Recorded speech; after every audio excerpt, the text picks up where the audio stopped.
good day to the citizens of this world. Anonymous TV reporting. Fidel Castro, the fiery apostle of revolution who brought the Cold War to the Western Hemisphere in 1959 and then defied the United States for nearly half a century as Cuba's maximum leader, bedeviling 11 American presidents and briefly pushing the world to the brink of nuclear war, died Friday. He was 90. His death was announced by Cuban state television. In declining health for several years, Mr. Castro had orchestrated what he hoped would be the continuation of his communist revolution, stepping aside in 2006 when he was felled by a serious illness. He provisionally ceded much of his power to his younger brother Raúl, now 85, and 2 years later formally resigned as president. Raúl Castro, who had fought alongside Fidel Castro from the earliest days of the insurrection and remained Minister of Defense and his brother's closest confidant, has ruled Cuba since then, although he has told the Cuban people he intends to resign in 2018. Fidel Castro had held on to power longer than any other living national leader except Queen Elizabeth II. He became a towering international figure whose importance in the 20th century far exceeded what might have been expected from the head of state of a Caribbean island nation of 11 million people. He dominated his country with strength and symbolism from the day he triumphantly entered Havana on January 8, 1959, and completed his overthrow of Fulgencio Batista by delivering his first major speech in the capital before tens of thousands of admirers at the vanquished dictator's military headquarters. A spotlight shone on him as he swaggered and spoke with passion until dawn. Finally, white doves were released to signal Cuba's new peace. When one landed on Mr. Castro, perching on a shoulder, the crowd erupted, chanting "Fidel! Fidel!" To the war-weary Cubans gathered there and those watching on television, it was an electrifying sign that their young, bearded guerrilla leader was destined to be their savior. Most people in the crowd had no idea what Mr. Castro planned for Cuba. A master of image and myth, Mr. Castro believed himself to be the messiah of his fatherland, an indispensable force with authority from on high to control Cuba and its people. He wielded power like a tyrant, controlling every aspect of the island's existence. He was Cuba's maximo leader. From atop a Cuban army tank, he directed his country's defense at the Bay of Pigs. Countless details fell to him, from selecting the color of uniforms that Cuban soldiers wore in Angola to overseeing a program to produce a superb breed of milk cows. He personally set the goals for sugar harvests. He personally sent countless men to prison. But it was more than repression and fear that kept him and his totalitarian government in power for so long. He had both admirers and detractors in Cuba and around the world. Some saw him as a ruthless despot who trampled rights and freedoms, many others hailed him, as the crowds did that first night, as a revolutionary hero for the ages. Even when he fell ill and was hospitalized with diverticulitis in the summer of 2006, giving up most of his powers for the first time, Mr. Castro tried to dictate the details of his own medical care and orchestrate the continuation of his communist revolution, engaging a plan as old as the revolution itself. By handing power to his brother, Mr. Castro once more raised the ire of his enemies in Washington. United States officials condemned the transition, saying it prolonged a dictatorship and again denied the long-suffering Cuban people a chance to control their own lives. But in December 2014, President Obama used his executive powers to dial down the decades of antagonism between Washington and Havana by moving to exchange prisoners and normalize diplomatic relations between the two countries, a deal worked out with the help of Pope Francis and after 18 months of secret talks between representatives of both governments.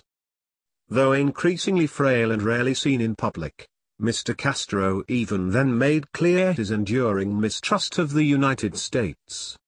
A few days after President Obama's highly publicized visit to Cuba in 2016, the first by a sitting American president in 88 years, Mr. Castro penned a cranky response denigrating Mr. Obama's overtures of peace and insisting that Cuba did not need anything the United States was offering. To many, Fidel Castro was a self-obsessed zealot whose belief in his own destiny was unshakable, a chameleon whose economic and political colors were determined more by pragmatism than by doctrine.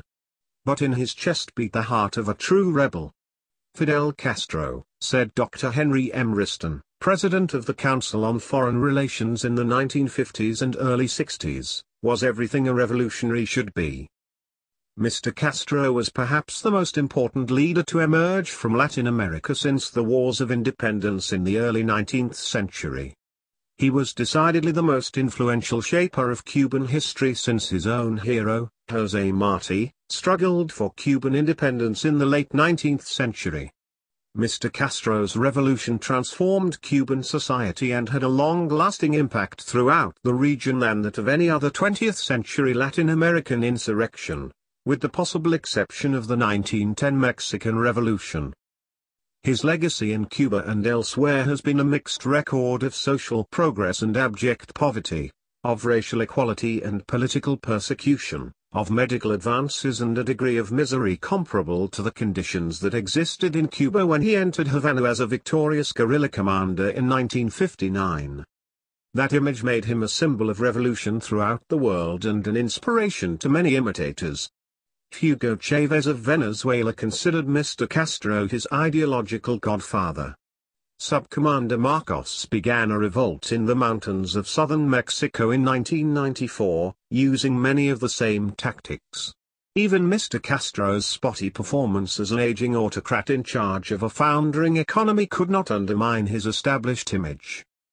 But beyond anything else, it was Mr. Castro's obsession with the United States, and America's obsession with him, that shaped his rule.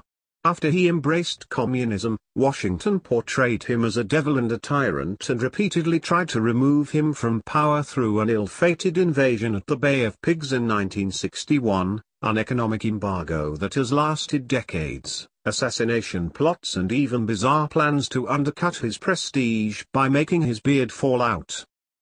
Mr. Castro's defiance of American power made him a beacon of resistance in Latin America and elsewhere, and his bushy beard, long Cuban cigar and green fatigues became universal symbols of rebellion.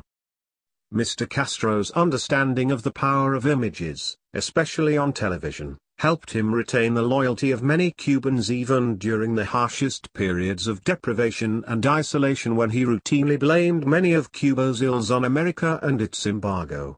And his mastery of words in thousands of speeches, often lasting hours, imbued many Cubans with his own hatred of the United States by keeping them on constant watch for an invasion, military, economic or ideological, from the north.